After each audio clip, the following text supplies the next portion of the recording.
I bleed Dodger blue. What's up, everybody? Welcome back to another edition of Bleed Dodger Blue. My name is Jeff Spiegel, joined today by Justin Lorber from FutureDodgers.com, here to break down, Justin, the Dodgers ruining baseball yet again, going out and doing the thing that I guess a lot of people have been talking about them doing for 6 weeks, and then we all act surprised when it actually happens. Yeah, it's hard because the discourse in the last 48 hours has been infected. People have been catching a very severe case of Dodgers derangement syndrome. Yeah. It's across the country. It's potentially across the world. You know, there are a lot of high risk groups that include those without critical thinking skills, Padres fans. In some cases, those high risk groups overlap.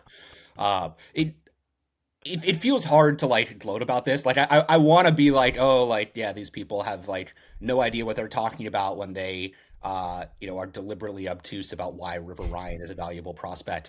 Yeah. It feels why do we need to gloat? The back-to-back champions just got the back-to-back Cy Young Award winner, and he might be their number 2 starter. Yeah. Tyler Glasnow is a 5th starter now. It's crazy.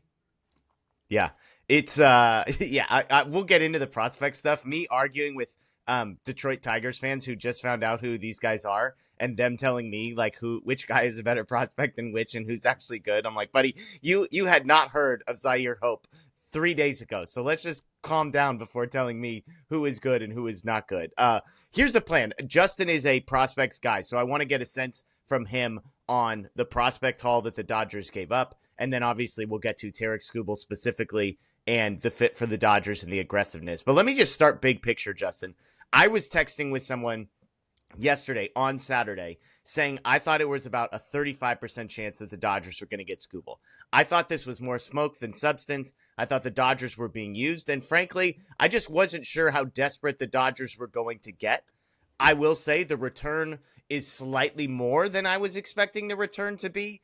I thought it was going to be a singular headliner and then a secondary and some filler. It seems like they maybe got 2 headliners, no secondary and filler, although it sounds like you like Brady Smith. So just from a sheer surprise perspective at both the fact that this actually got done and the specific quantity of value the Dodgers sent to Detroit, how surprised were you? I think probably around the same percentage you were, but it was progressively decreased, or Totally. The surprise progressively decreasing, the expectation that they might acquire him progressively increasing over the course of the last 48 to 72 hours. Yeah. It seemed like there weren't that many teams in on him. This happened very quickly. What I am surprised by is the fact that this happened, not quite 48, subtract a few, maybe 40 hours before the deadline, approximately. Yeah. That I am surprised by. I'm surprised this didn't carry on a little bit longer into today, which is Sunday, into Monday even. That I think is the biggest surprise for me. The Tigers clearly thought this is the best package they were going to get from any team, and it wasn't going to improve, and they pulled the trigger. Some would say maybe a little early, but if this is the best package they thought they could get, it's the best they could get. Yeah, and one of the things I had been saying all along is that if there was a case to be made for the Dodgers to be the winners of these sweepstakes, it was that they could afford to trade the package it was going to require more than anybody else. And I'm not even talking from a financial perspective. I'm just talking sheerly from the quantity of prospects they have. If you are the Brewers and the Rays, on one hand, I want to be critical of you and saying, if you're serious about going and winning, go get Tarik Skubal. Pay up, pay for the rental. This price is not exorbitant.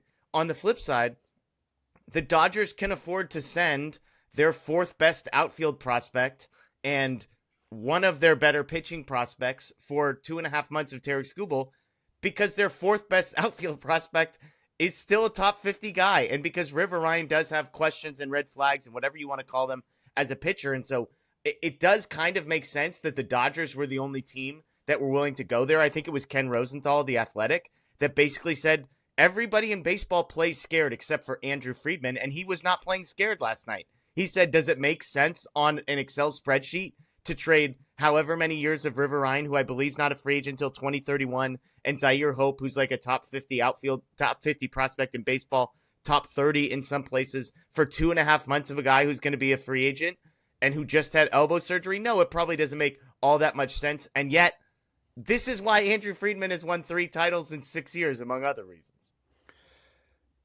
Everything you said is correct. You want to be critical of the Brewers and Rays. I'm happy to be critical of them. I have no idea why the Brewers would not. And again, we don't know exactly what they were asking for, right? With the Brewers, like what you always have to consider, and I remember this similar discourse from the time the Juan Soto trade when the Padres acquired him. Even if prospects are ranked similarly on a public level, we don't know if the acquiring organization likes or dislikes certain guys more than the public level. So we can't just take prospects from the Brewers that are ranked similarly and say, okay, well, like this is how it would have lined up, and so they should have done this. At the same time,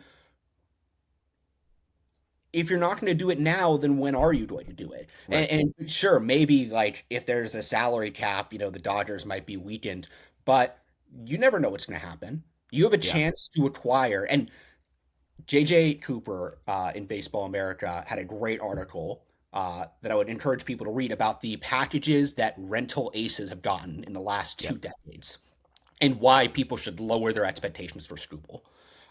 This package was pretty in line with a lot of the other ones. I think it was on the higher end, but Skubal's also on the higher end of rental aces that you can acquire.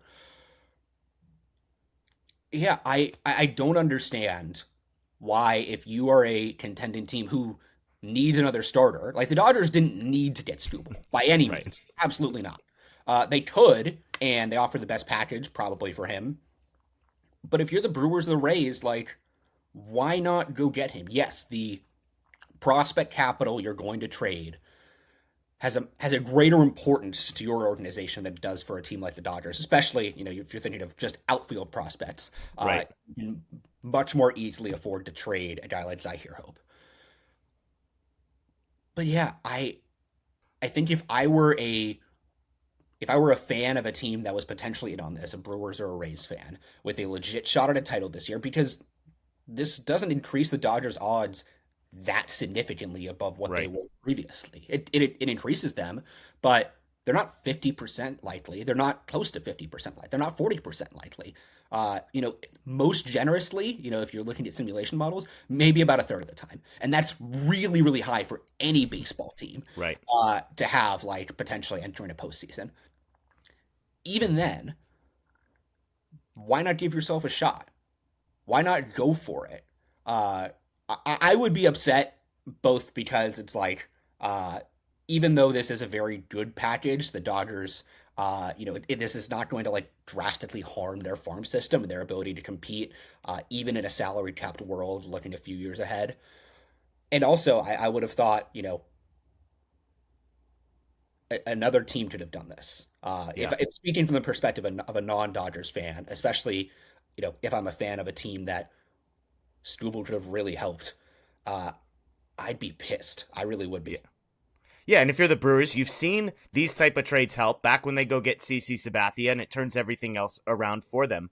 And you could have prevented the Dodgers from getting Skubal. You add him next to Mizorowski. I think that's where it gets interesting. But let's talk specifically about the package that the Dodgers did have to give up again, and then we'll get more to Skubal on the Dodgers. Zyhir Hope, River Ryan, Brady Smith are the 3 pieces headed out. Let's start with Zyhir Hope. I thought it was interesting from the Athletics, Katie Wu and Fabian Ardaya. They had a nugget earlier this week basically saying DePaula and Eduardo Quintero were guys that were non-starters. Zyhir Hope was the outfielder they were most willing to give up, and they might listen on Mike Sirota, was essentially how I interpreted what they said, giving us a sense that Zyhir Hope was 4th on that list of 4, which I think is how most people, I'm not going to say all people, but it seems like most people were in that camp of Zyhir Hope was 4th in the group of 4 outfielders. And yet, obviously, that's not to diminish what he is, because in most years of the last 10 years, this guy would have been the top prospect in the Dodgers organization, maybe by a long shot. So Zyhir Hope going out as a prospect guy yourself, how much does that bum you out? Forgetting the return for a second, but just Hope as a prospect. I mean, I'm bummed anytime the Dodgers trade prospects because I like when they have a great system and Yeah. fun guys to follow in the minor leagues. It's, it's contextual in that there are these other outfield prospects. There's the three you mentioned, and then there's Tibbs Yeah. and Davlon and Earhart and Co. and plenty of other, and Kendall George, plenty of other Yeah. guys. Um, if you're looking at the top four outfield prospects, he arguably has the best power metrics. I think he has the most home runs this season of any of them. Yeah. I'm pretty sure. Hit 2 home runs in his last game for Tulsa, I believe. He did really, really showing off before the trade.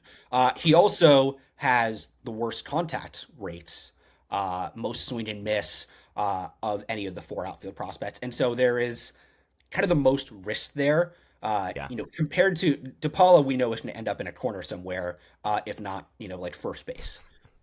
Yeah. Compared to Sirota and Quintero, Hope is, I would say, the least likely of the three to remain in center field. He, Yeah. probably ends up in a corner outfield spot. And I think going to Detroit, if you're looking long term, Max Clark, their top prospect who just got called up this week, he's likely their long term center fielder.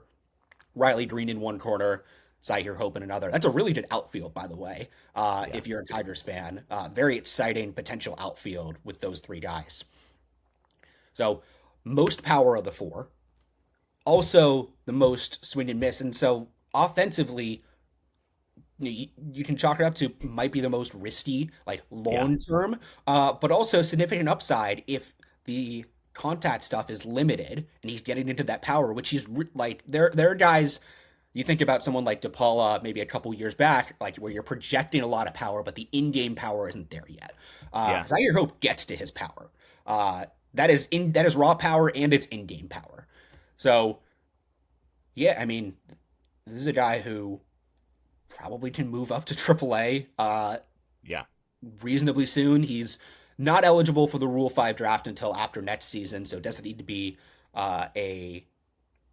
doesn't need to be added to the 40-man quite yet, but wouldn't surprise me if a year from today, he's in Detroit and you got that starting outfield of Riley Green, Max Clark, and Zyhir Hope, which, like, potentially best young outfield in baseball. I'm trying to think if there's any other, like, three-man outfields that you could compare as favorably to that one, and it's tough. You don't think a year from now, Pages, DePaula, and Sirota, you don't think that young outfield doesn't compete? Maybe that would be very close. You've got one All-Star, Green and Pages, and then two top prospects each. That'd be very close. I think you did a perfect job. A friend asked me yesterday after the trade, like, what's the deal on Hope? And I said in way more words, essentially what you said, which is he has the best power and also the most swing and miss, which is probably a perfect summation. Because I said to him, I'm like, if you're asking me of these four, which guy has the highest likelihood of being like a superstar MVP level player at some point, I'd probably put Hope second on that list behind DePaula. But then if you ask me which of these guys is the most likely to have too many holes in his game to totally put it together and be like a consistent all-star, Zyhir Hope is probably, like, I guess first or last on that list, however you want to say it. Like, he is both a higher upside, it seems like, than Sirota and Quintero, and also a way higher likelihood of being a total bust as well, which, again, I think is probably perfectly summed up in he has the most raw power, he gets to it, and also his contact rate scares a lot of people. Yeah, and just to be clear, the contact rate is not like, oh, this is like a big concern, but it's Totally. the probably biggest concern that he has. Yeah. This isn't like, he's running like a 35% strikeout rate, and you're like, I don't know if this is going to last when he gets to AAA. Right. No, I think it's like 27% or something, which is, and I'm not 100% certain on that, but it's manageable. Yeah. Assuming it stays at that level. And I had also, when I had wrote my article a couple weeks ago about potential prospect for prospect trades, looking at if they're trading from the top four, not DePaula, I thought Hope was the most likely, not by a lot, but by a little bit, because of what you're saying, perhaps the riskiest offensive projection, and of the non-DePaula three, least likely to be a long-term fit for center field. Yeah. Piece number 2 in this was up for debate a little bit. We had the rare Jeff Passan versus Ken Rosenthal. Who is the pitcher getting sent to Detroit. One side reported River Ryan, the other side reported Emmett Sheehan. I think most people assumed it was going to be Evan Sheehan. There were reports that he was no longer in the dugout, yada, yada, yada. It ends up being River Ryan. And I'll just start here. I think it is fascinating to consider which of these two guys the Dodgers might have been more interested in keeping. Do you think the Dodgers would rather, the Dodgers, not the Tigers, the Dodgers, would they have rather traded away River Ryan or Emmett Sheehan in your estimation? Ryan. Yeah, I think so too. And I think that's going to surprise a ton of people because he's like the shiny new what if it's a boat that's sitting down in AAA. When I think if you're the Dodgers, they're like, yeah, but this guy is actually at the major league level, currently pitching. We've seen it work. He's running a 10.5 K per nine. Like, I actually agree with you that I think the Dodgers may have been holding out and saying, no, we're not going to give you Sheehan. We will give you River Ryan instead. Yeah, I think it's easy to get caught up in the disappointing season at times that Sheehan has had this year. It's also easy just to look at the ERA and be like, yeah, like not good. You'd hope for some positive regression, both based on like the ERA estimators and, he should be outperforming what he's currently doing there. But also like the performance has not been super consistent. The velocity has not been super consistent within starts. And that's a situation where, maybe it takes, something in the off season to fit. Maybe there's an injury there. We don't know. But we've seen him do it for an extended period at the major league level last season. Very good. River Ryan has been at the major league level. He's had some success over a couple starts, but not over an extended period. And I'll be the first to tell you, I love River Ryan as a pitcher. Yep. I really, truly hope he succeeds. Completely aside from the fact that it would be very funny to watch all these people who have confidently said he is worth nothing. He's a 30-year-old, pitching to 17-year-olds. It would be very funny to see them all be wrong. He is a really good pitcher. At the same time, he hasn't thrown a lot of innings. And so I think it's 60 innings over the last 3 seasons is the number that I think I saw. Yeah, I mean, you look at like even just his entire pro career. The Dodgers were careful with him. He has not thrown a lot of pro innings in his career, and so one way to look at that is there's not a lot of mileage on his arm, even though he is 27, almost 28. The other way to look at it is this a guy that we can confidently project? Because talent-wise, he's ready to be in a major league rotation, but if you're looking at a full season, can you confidently say, we can count on him for 150, 175 innings? I don't know. I'd like that to be true. And hopefully it will be. I mean, the injury stuff this season hasn't been his arm. It's been his hamstring, which is, if you're a pitcher, anytime you're injured and it's not the arm, I'd say that's a relative plus. Yeah. But yeah, I think when you compare Sheehan and Ryan, just from like a pure value, like who could you get more value for, River Ryan or Emmett Sheehan? If they were both being offered in trades, I think you could get more value for Sheehan, even though a little less team control, and despite whatever disappointment you put into some of the stuff he's done this year. Yeah, and I say that as a River Ryan stan, 100%. Yeah, and I think that's a perfect summation. River Ryan has 2 more years of team control, I believe. He's a tiny bit, like a year older than Emmett Sheehan is. But yeah, it's like if I gave you the next whatever it is, 2.5 years of Emmett Sheehan's control versus the next 4.5 years of River Ryan's control, like which guy do you think is going to pitch more innings at the major league level? I think it's an interesting one. And even if you think, and I think we would all probably say River Ryan is more talented, but if you're talented and injured, that doesn't do you any good. So it's an interesting piece.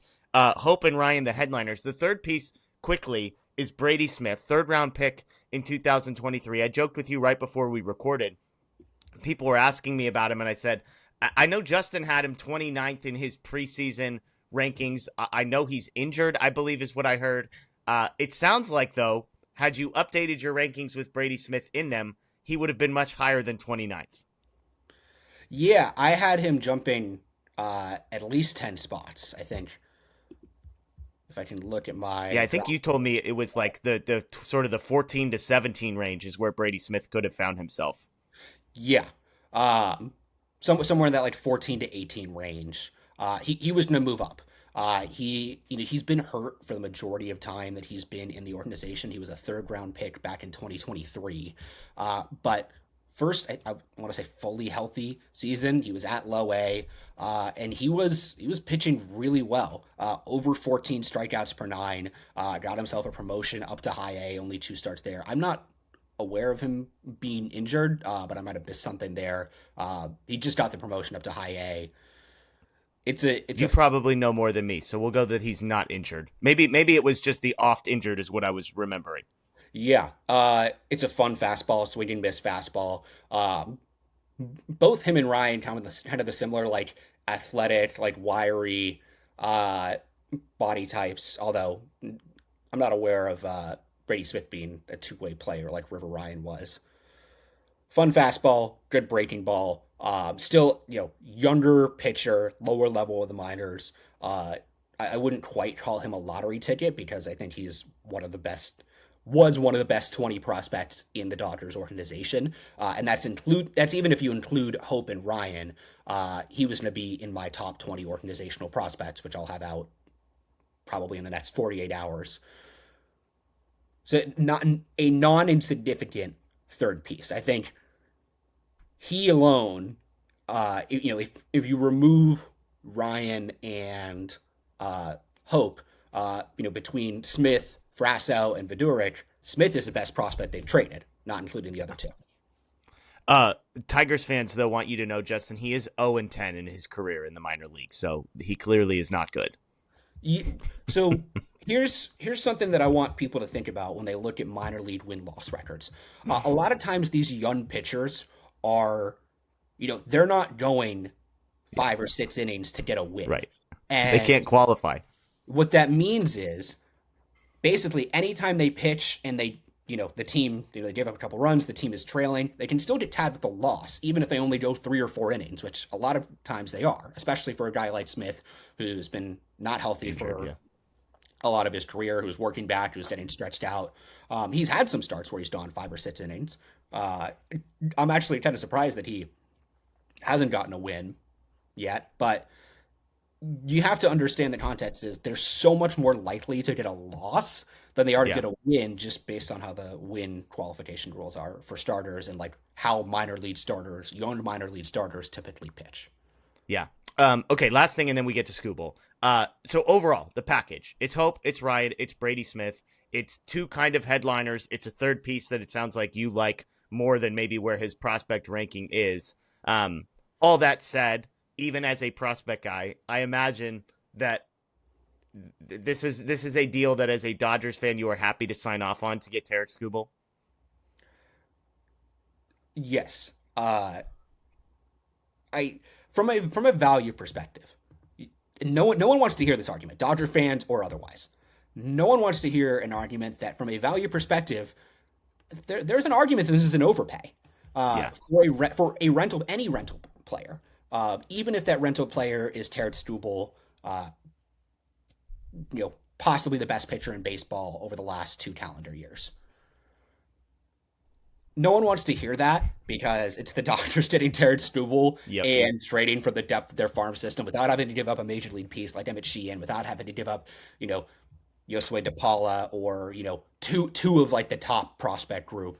No one wants to hear that. I think it is a good deal for the Tigers, all things considered. Maybe they could have waited out and gotten a better deal. I'm not sure. This isn't something, despite like their relative ranks within the Dodger system, this is not a situation where I think, the Dodgers really fleeced the Tigers here. Absolutely not. I think this is a lot to give up for any rental. It is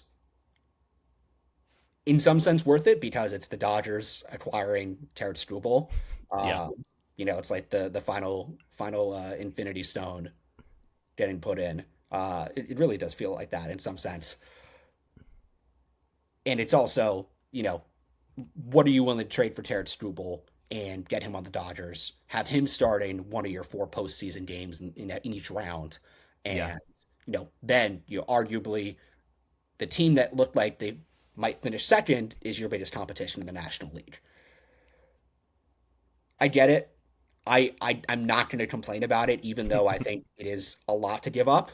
Um, if this were, two from that top group, if this were Sirota and Hope, or Hope and Quintero, and Ryan, or Sheehan, that's a scenario where I would say, yeah, they overpaid 100%. Yeah. I'm not going to say they overpaid here, but I do think they gave up good value, uh, all things considered. But I mean, it's Tarik Skubal. It's Tarik Yeah. Skubal, and you're going for a three-peat. I think when we talked, like, I don't know, like 10 days ago, about the possibility of a Tarik Skubal trade, I said, like, they don't need him. I don't understand like why they think they need him, Right. because they don't. But also, I understand, like, you're going for a three-peat, the possible best pitcher in baseball, or at very least one of, might be available, and you have a ton of prospect depth to go get him. Just do it. I Yeah. said I got that perspective, and I think that is ultimately what we saw. Real quick on the and you're not saying this, but I've seen this online, is like, I can't believe they traded Tarik Skubal on Saturday. Can we all just agree that the Tigers front office had the exact same motivation as every Tigers fan once they were going to trade Tarik Skubal, which is to go and get the best return? Like, isn't it possible that the Brewers and Rays and all these other imaginary in the mix teams never engaged them at a level that made them believe that in the next 48 hours some deal was coming? Isn't it possible that Andrew Friedman went and said, here's the deal today, it's going to get worse tomorrow? Like, this idea that somehow there was a better package if they just magically waited until Monday at noon, to me, maybe the Dodgers said, this is the package, and if you don't want it, then we're going to go after Clay Holmes, or we're going to go after some other guy in the next 48 hours. We're not going to be held hostage. And they're looking around and saying, well, the Brewers aren't offering us anything. The Rays won't return our phone calls. So I don't know. We could go down that road for hours and hours, and it's probably not great content. But sometimes can we just assume the simplest thing, which is the Tigers front office wanted to get the best return and believed this deal at this time was the best return. I don't think it's that crazy. So Tarik Skubal on the Dodgers. They now have him. It's Yamamoto at the top with Skubal, I think, in a tier of their own. And then there's question marks, Justin. It's what is Ohtani's knee/bicep situation going to be? Blake Snell expected to return this upcoming week. Tyler Glass now headed out on a rehab stint in the coming week, we assume. Justin Robleski is still there. Roki Sasaki is the best version of Roki Sasaki we've seen for a while, albeit maybe against lesser competition. And then you've got Emmett Sheehan, who, again, I think is like clearly last in this group, but who, oh, by the way, had like a 2.8 ERA last season over extended period. So he's clearly capable of a lot. I hesitate to be dramatic and say, oh, this is the greatest rotation I've ever seen. But, like, if Snell and Glasnow and Ohtani and Skubal and Yamamoto are all pitching at some point, I'm pretty sure this is the best rotation I've ever seen in my life, Justin. Yeah, there's no need to be dramatic. It is. I don't know of another rotation where you'd have Tyler Glasnow as the fifth starter and All-Star Justin Robleski as the sixth starter. Yeah. It's crazy. It's wild. And Roki Sasaki and Emmett Sheehan as 7 and 8. And Eric Lauer, who has performed quite serviceably over the last month or so for the Dodgers. Let me check my phone and make sure let me make sure Eric Lauer is still a Dodger. Hold on one sec. Okay, I believe as we record this, he's still a Dodger. So yes, he would be ninth on this list. Yeah, he might not be. I mean, the need for Eric Lauer, other teams might have a stronger need for him. Depending on when this video is released, he might be traded at that point. But yeah, it's wild. Like, in a playoff rotation, Roki Sasaki might be excluded. Like, Justin Robleski could be excluded. Tyler Glasnow or Blake Snell or Ohtani, depending on, health and performance, could be excluded. And then the only two that you're locking in to a playoff rotation are Skubal and Yamamoto, which is fine at this stage. They have options, and it might get figured out on its own. They might need to make decisions. Some of these guys are going to move into the bullpen, and that's not necessarily the worst thing. We've seen guys really excel moving from a starter's role into the bullpen, in September and October. It's wild. Yeah.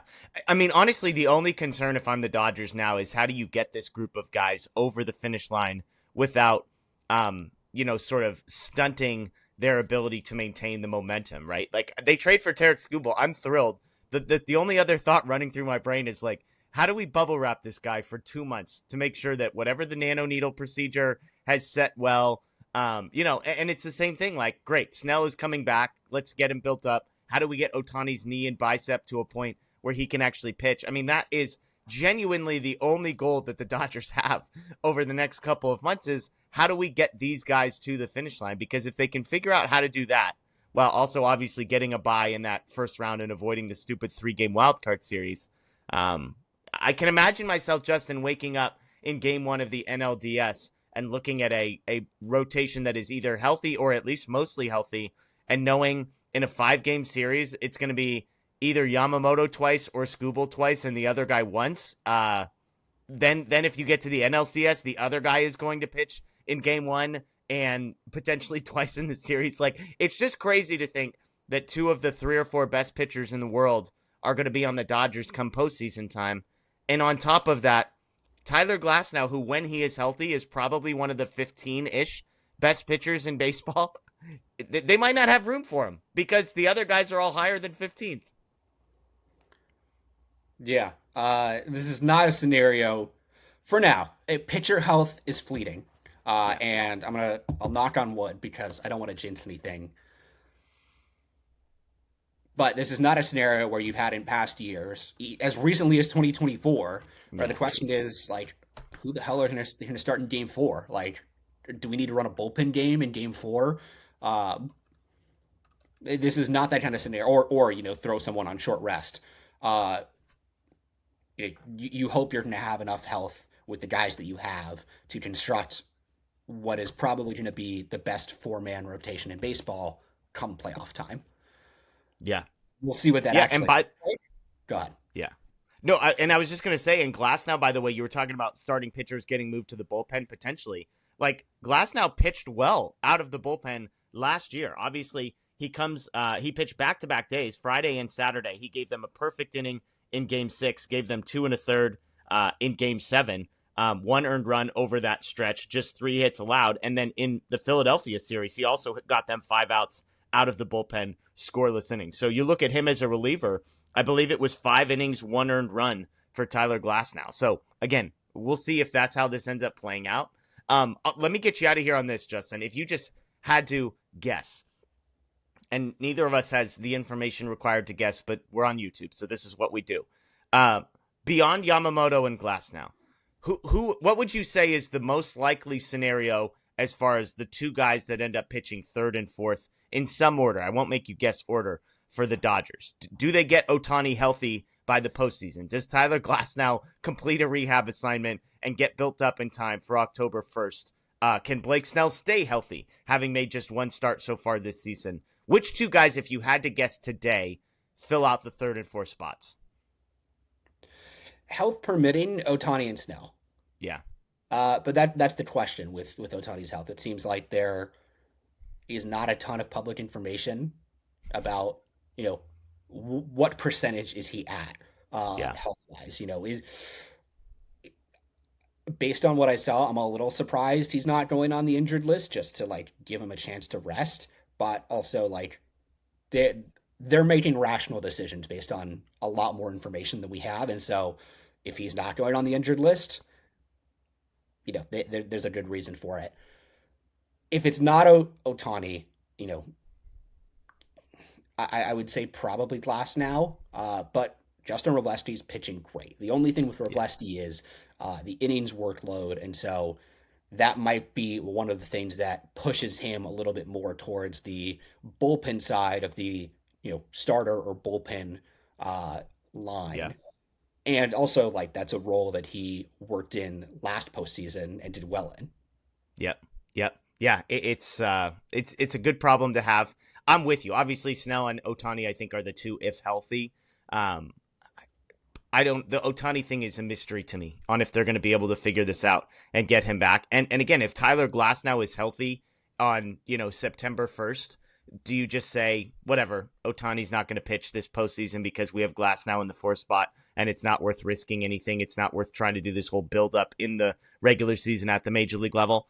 will be interesting to see. So that's going to do it for this edition. There is a pretty good chance Justin and I are going to be back potentially live, first ever Bleed Dodger Blue live on Monday after the trade deadline, about an hour after the trade deadline. I believe there is more to be done here, Justin. I know Kendall George was scratched yesterday along with Zyhir Hope, and then Zyhir Hope ended up being the only guy in that trade. But I think there's more going to happen. Maybe it's an Eric Lauer trade. Maybe it's an Alex Call trade. Maybe they do move some outfield prospects for some other prospects. So Justin will be live with me on Monday at about 4 Pacific. So stay tuned for that. But that is Justin Lorber of FutureDodgers.com. As prospect stuff happens, he's got his preseason rankings still up on his website, which, again, as he's pointed out, they have changed significantly in some situations, but always a good place to check. Justin, any last thoughts on what you want to make? Any predictions? We're Sunday at 7:30 a.m. Pacific as we record this. Any predictions you want to make in the next 36 hours or so? Trade deadline wise, I think we get at least one of the major league guys, whether it's Lauer or Call or someone else. Yeah. And I think we see a prospect for prospect trade. Yeah. But whether it's George or Tibbs, I don't see now that Hope is traded, I think the likelihood of a big time prospect for prospect trade with someone like Sirota or Quintero is less likely. Yeah, no, I'm with you. I think Ryan Ward's another name that it's like, I mean, at some point, right? Like at some point we're trading this guy, so we'll see.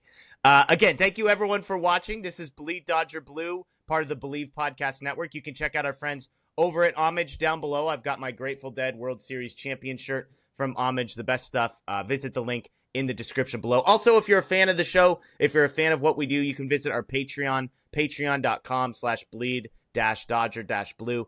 And get a chance to support the show that way as well. So for Justin, I am Jeff. Enjoy the rest of your day, everyone. As always, go Dodgers. And yes, still champs.